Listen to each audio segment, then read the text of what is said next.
piensa bien, con una simple vara lo que hizo Moisés, y con piedra y honda consiguió David al gigante Golías poder vencer. Muy buenas, queridos amigos, queridos telespectadores Ventana Evangélica. Un domingo más estamos con vosotros para hablaros precisamente sobre la historia del pueblo evangélico. Y bueno, en esta ocasión nos hemos trasladado a la ciudad de Sevilla, porque hay una exposición bastante interesante y para hablar de esta exposición tenemos con nosotros a José María Gómez. Él es investigador de la Iglesia Evangélica, también escritor de varios libros importantes, y él nos va a hablar sobre todo lo que está aconteciendo precisamente en este 500 aniversario que tenemos de la Reforma Protestante, que por ese motivo pues se está realizando diversas actividades a nivel de España, ¿no? Y Sevilla es una de las ciudades clave principalmente para hablar de la Reforma Protestante. ¿No es así, José María? Así es, y empiezo con ello.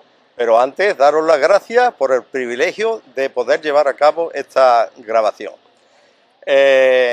Empiezo diciendo que como fondo histórico no nos podíamos imaginar lo que el Señor nos tenía preparado. Con motivo de la conmemoración del 500 aniversario, estábamos buscando varios sitios para llevarla a cabo. Estuvimos buscando en el castillo de Triana, en otro edificio que está a la salida del puente de Triana. Vinimos también a este ayuntamiento a ver la sala del apeadero, la otra sala de al lado, y lo que no nos podíamos esperar de ninguna manera, por eso dice la palabra de Dios que Él da más abundantemente de lo que pedimos o entendemos, que nos diera esta logia, que la logia no tiene que ver con los masones ni nada de eso, que es el edificio este que tenía unos soportales y tal, que nos haya dado esto para llevar a cabo esta exposición.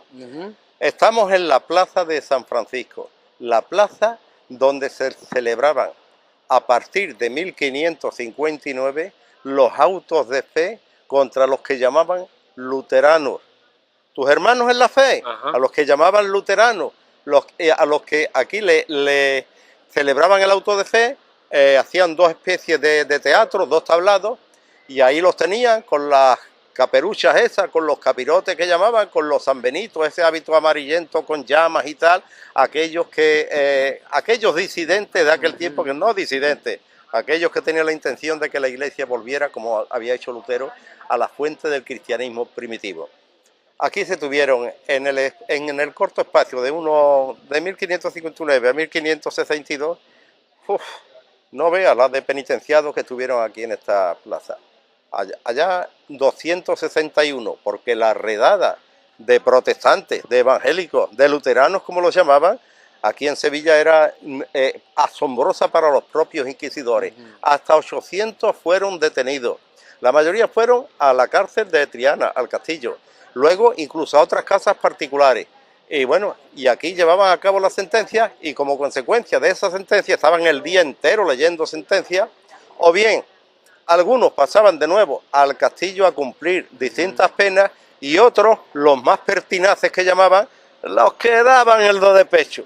Pues esos iban camino del Prado de San Sebastián, que está un poco más allá, cerca de la estatua del caballo y del consulado de Portugal, y allí los quemaban.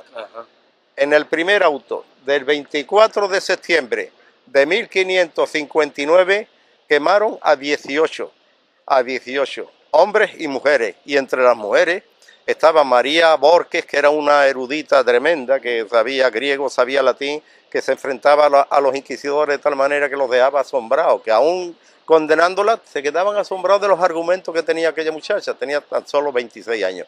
Pues aquí encabezó una lista de 7 mujeres que también fueron quemadas. La casa donde ella se reunía, que era la casa de Isabel de Baena, fue demolida, a todas las detuvieron de un tirón, y esa misma casa la demolieron y la sembraron de sal. Este era un lugar histórico durante no solo esos 4 años, sino que más adelante también se contabilizaron mártires aquí. Entonces, el hecho de que podamos tener esta exposición donde el centro de esta exposición lo ocupe lo mismo que en la Reforma, la Biblia, la palabra de Dios, eso es para reventar. Eso es tremendo. La centralidad, lo vais a ver ahora cuando entremos aquí. La centralidad la tiene la Sagrada Escritura, y la persona clave de la Sagrada Escritura de toda la Biblia, como sabe bien, es Jesucristo. Y todas estas personas, José María, Sí. murieron precisamente por creer en el Señor. Por creer en el Señor, por leer la Biblia, por leer los libros prohibidos que les eran traídos de Alemania por un tal Julián Hernández, Julianillo, que era puro corazón, que traía los libros en unas mulas, en unas burras, con barriles de doble fondo, y allí traía un chorro de libros.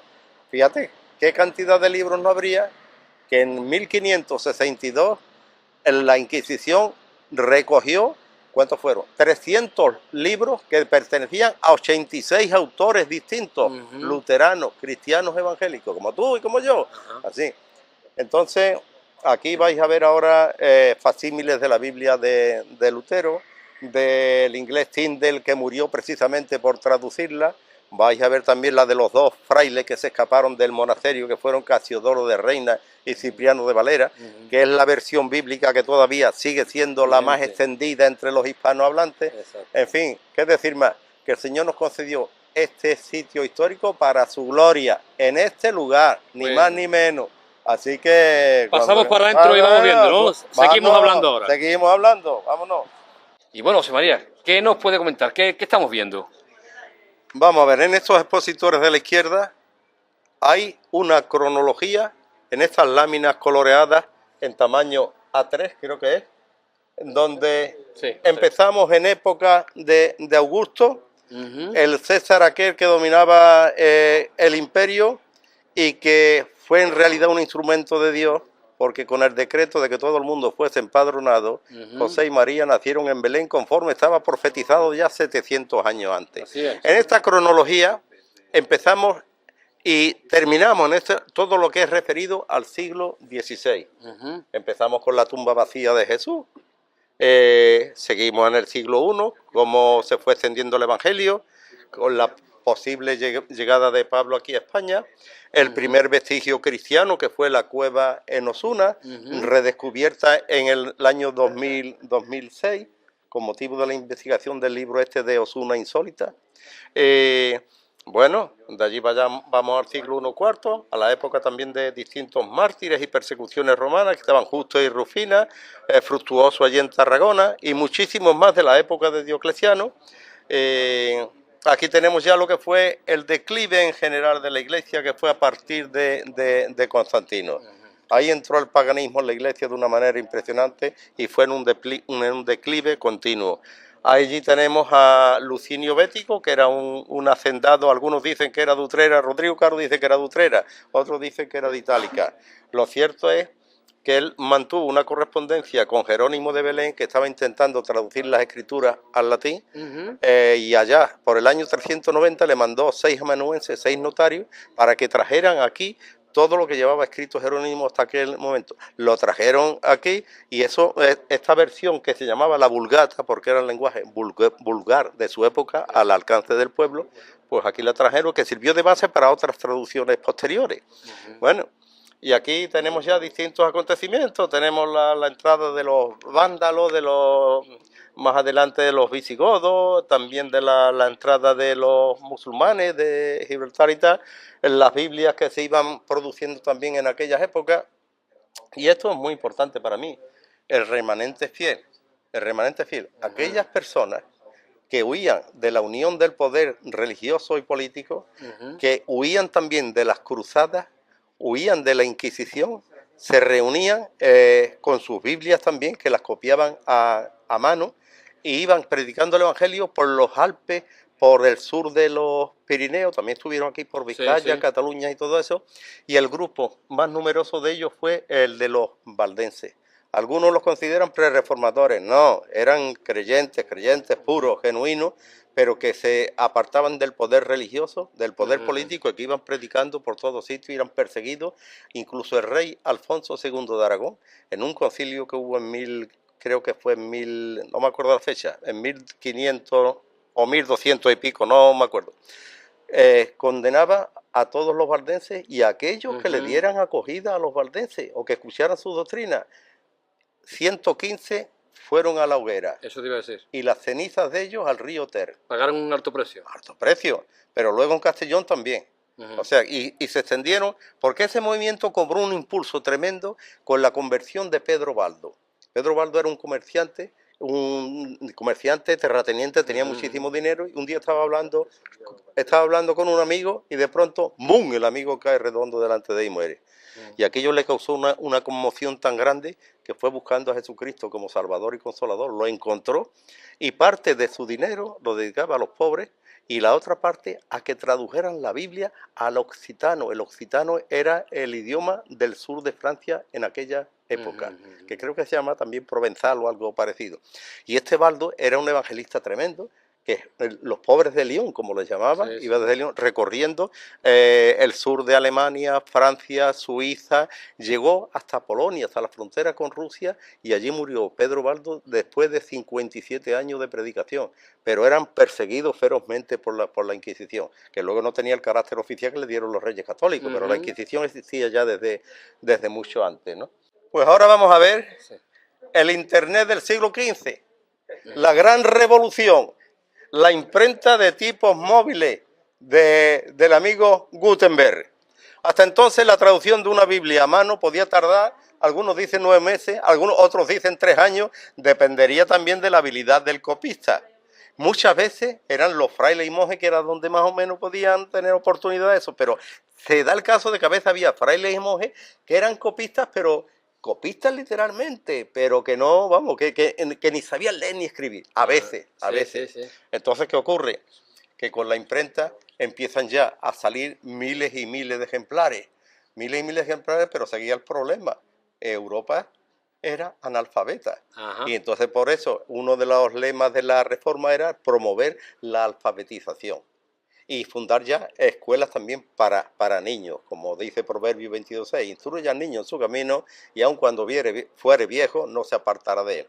Entonces uno de los logros de la reforma sería precisamente la alfabetización, entre otros muchos. ¿Cuál fue el primer libro que se impreso? Hay una pequeña divergencia, porque algunos hablan de un catecismo de Constanza o no sé qué, pero lo que es aceptado generalmente que fue la Biblia de Gutenberg, la de las 42 líneas. Es curioso, ¿no?, que el invento, ¿no?, en un momento tan provincial. Es que era lo suyo. La iglesia de Roma estaba totalmente corrompida. Se compraban y vendían los puestos eclesiásticos.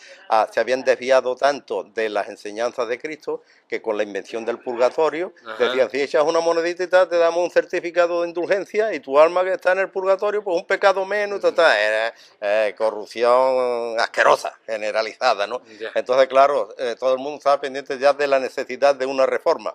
Le unes la imprenta, le unes la influencia de Erasmo de Róterdam, que abogaba, que tradujo el Nuevo Testamento al griego, que abogaba porque todo el mundo supiera leer las escrituras y las cantara el labrador labrando, la mujer cociendo. Entonces, entre eso y otras más influencias, un movimiento de Dios. La reforma fue el impulso grande del movimiento de Dios que se extiende.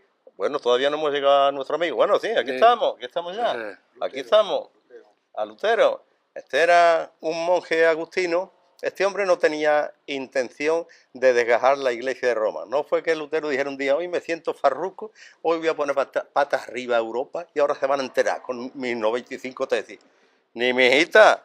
Lo que ocurre es que para combatir la perversión de la doctrina esa de la que acabo de decirte, de las indulgencias, pues entonces clava las 95 tesis. Pero esto es después de un proceso espiritual muy grande, porque de la misma manera que los valdenses creían en Cristo como Salvador y tal, entonces Lutero, que era monje agustino, precisamente Agustín había dicho, oh Dios, tú nos hiciste para ti, y nuestras almas solo encuentran descanso cuando reposan en ti. Entonces este hombre tenía unas luchas horrorosas, Lutero, ¿y dónde la encontró?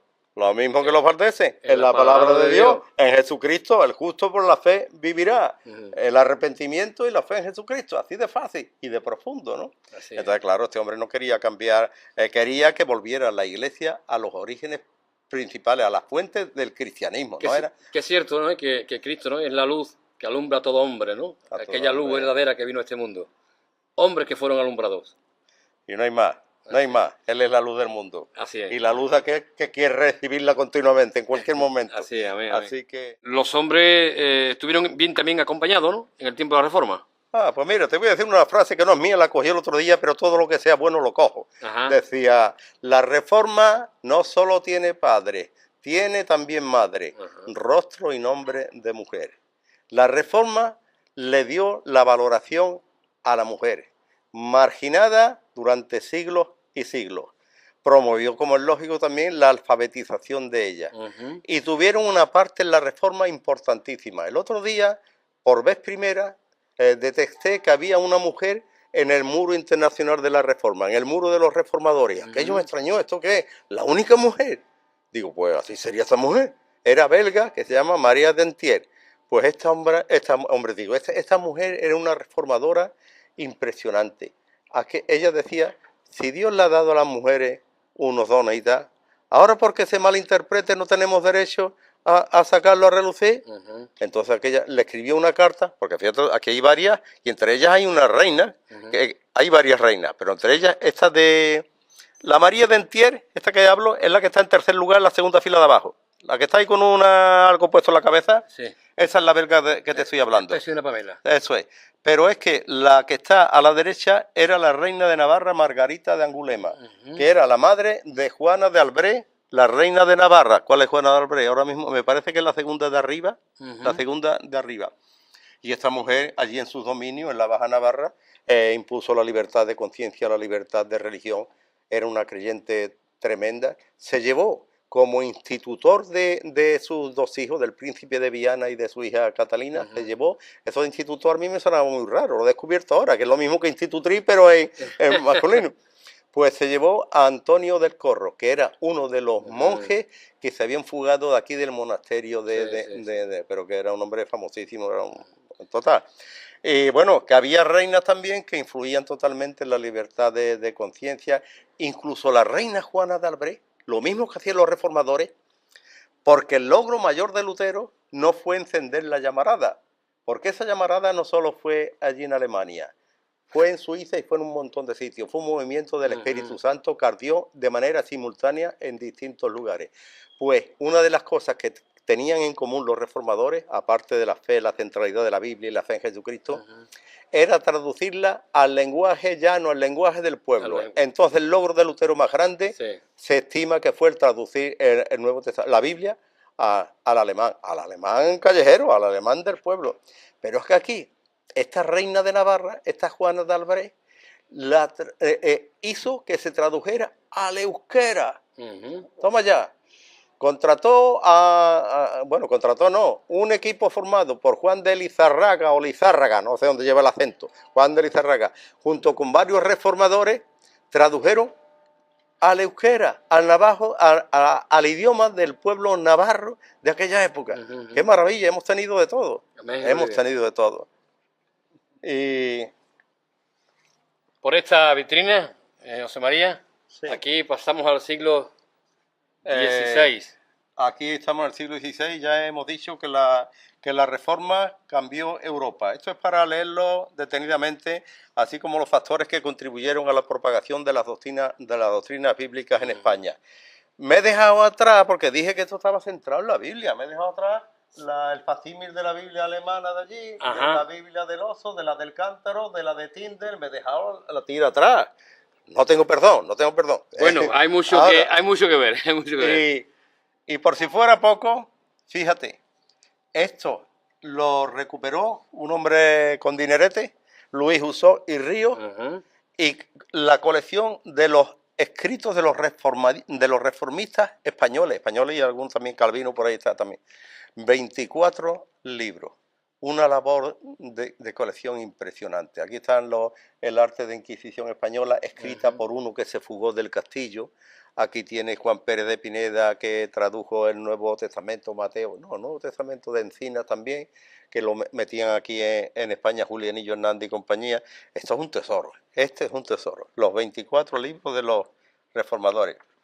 Bueno, entramos ahora en un periodo bastante importante, ¿no, José María? Sí, bueno, tan importante que mira, esto determinó el atraso de España durante 500 años, del cual no ha salido todavía.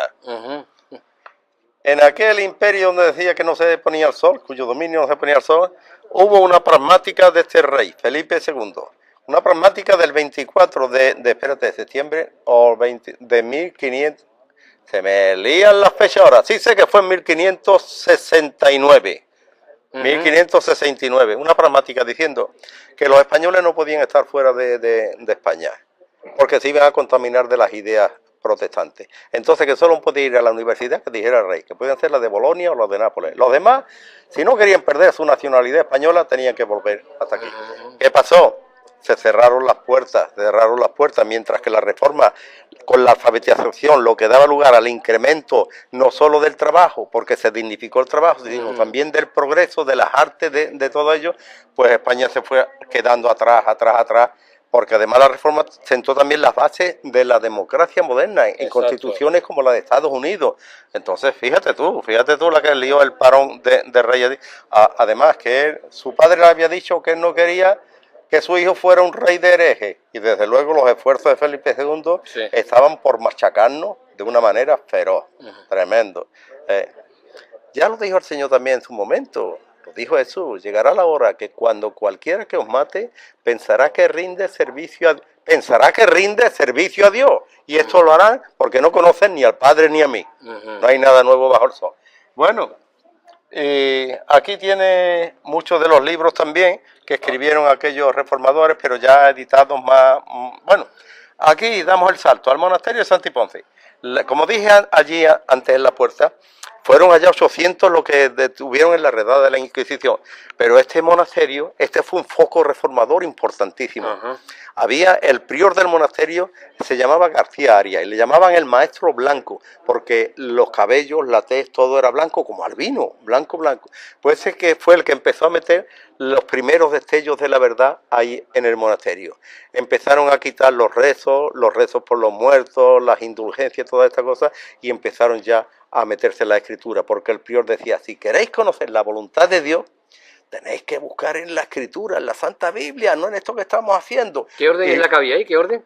En la de los Jerónimos. Exacto. La de los Jerónimos, estaban ahí los Jerónimos, que habían sustituido a los monjes cistercienses, y que López de Olmedo, que era el de la orden jerónima, promocionaba el estudio de la escritura. Amigos, y cuando se estudia la escritura, que es una espada de 2 filos, te traspasa el corazón. Total, que muchos de estos monjes, 12 en concreto, huyeron, que fueron entre ellos Casiodoro, Antonio del Corro, que lo mencionó antes, Cipriano de Valera, que tradujeron, como dije antes, la Biblia, lo que es la Reina Valera. Pero aquellos que no fueron del monasterio acabaron aquí en las garras de la Inquisición, y muchos de ellos quemados en el Prado de San Sebastián, en el quemadero, juntamente con otros muchos.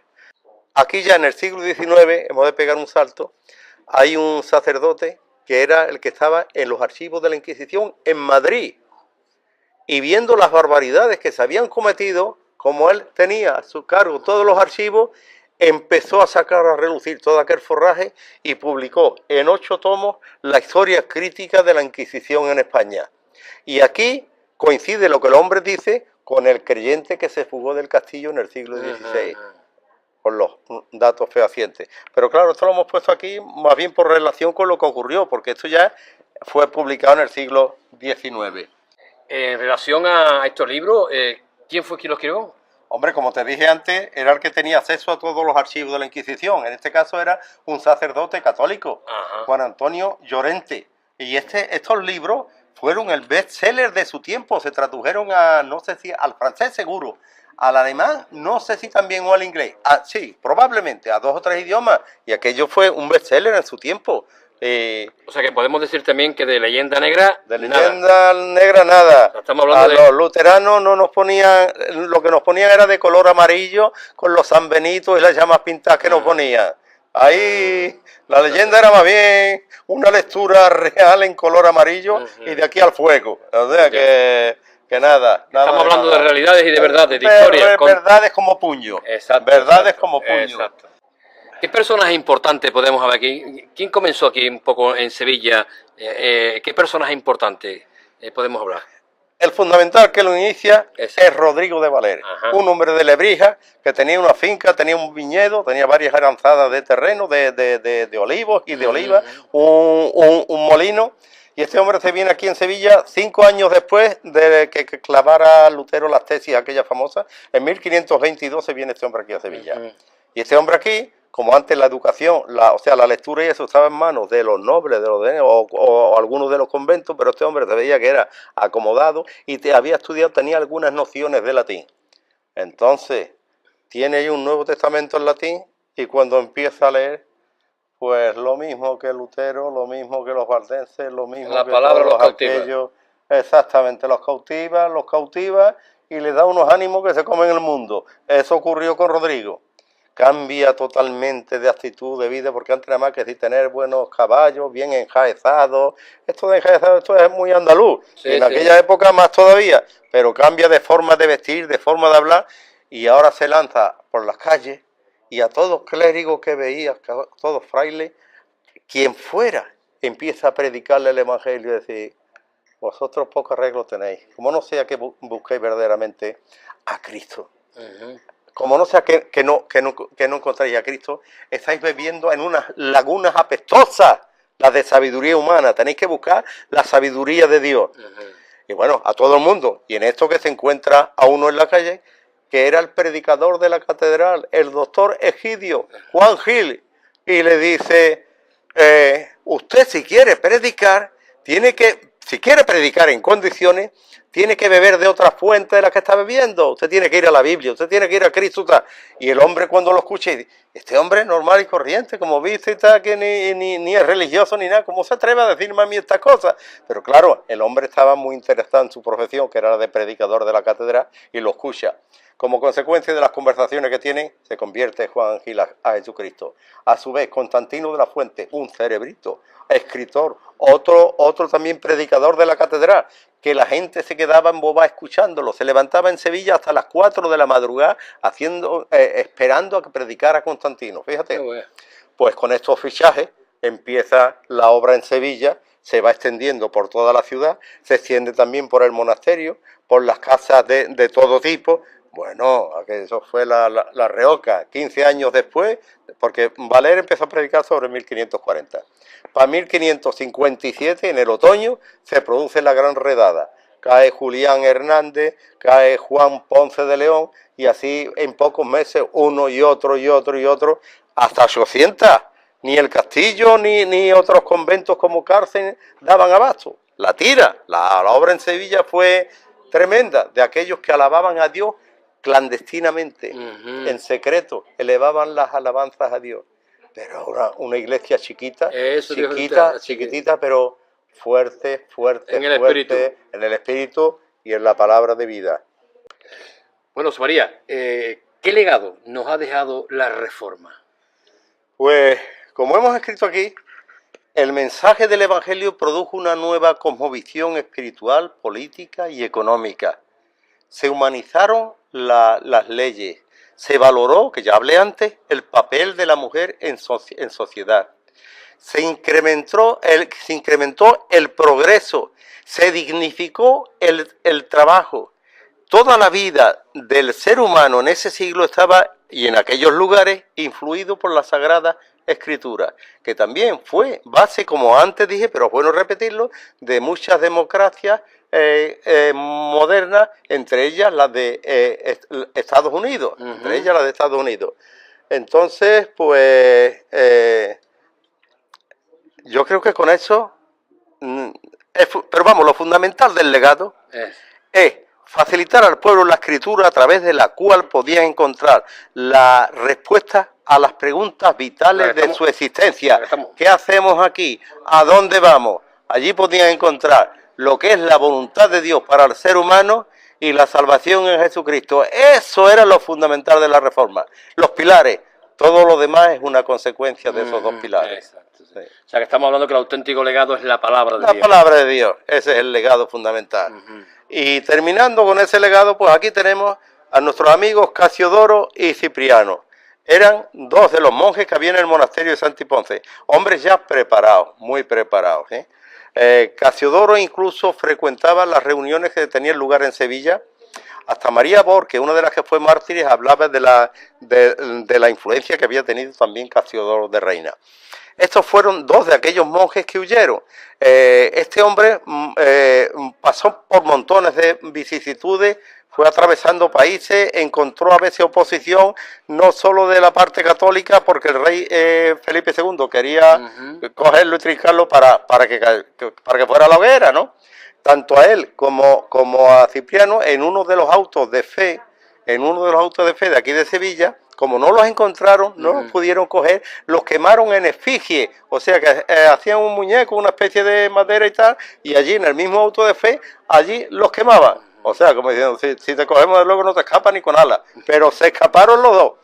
Pues este hombre, 12 años, estuvo trabajando en la traducción del griego, el arameo, el latín, para sacar lo que era la Vulgata, me iba a equivocar, la Vulgata fue de Jerónimo, para traducir la Biblia del oso, la Biblia del oso.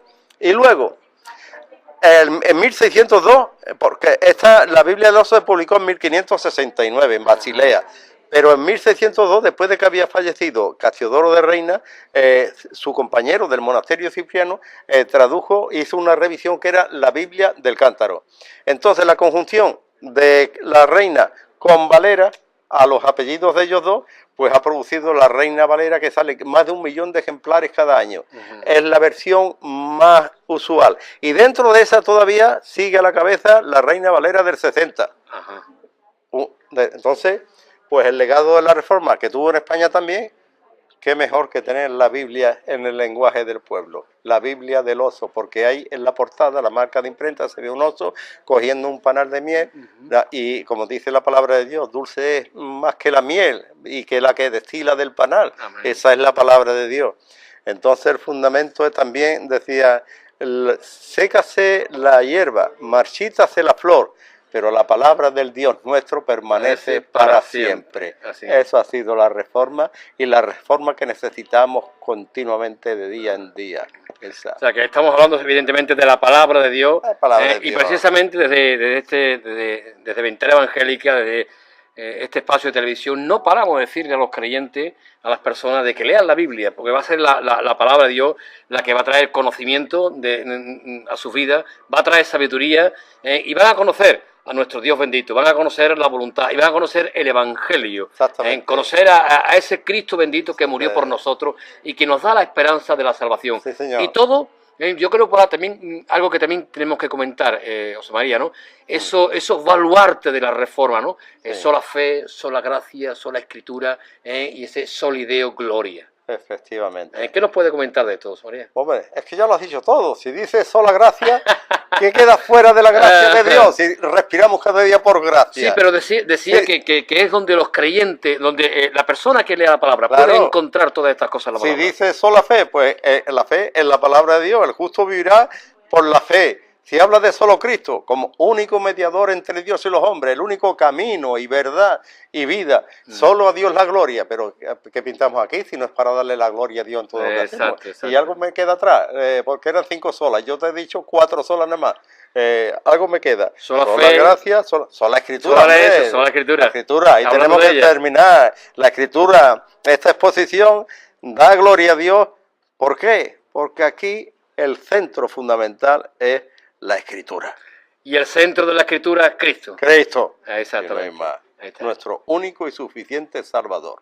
Pues José María, estamos terminando, tenemos que acabar, y si hay algo más que tenga en tu corazón que tú le quieras decir a los telespectadores de Ventana Evangélica aquí en Onda Jerez, lo que tú quieras, lo que tengas en tu corazón. En verso, con Cristo todo se explica. Sin Él no se explica nada, solo Él es la respuesta al alma desorientada. Gloria a Dios. María, gracias por tu tiempo, gracias por tu palabra, gracias por todo el conocimiento que nos has podido expresar. Felicidades, felicidades también al Fondo Histórico, Muy bien. porque sé que estáis haciendo aquí en Sevilla algo muy importante y todo para la gloria de Dios. Para eso es, y muchas gracias también a vosotros.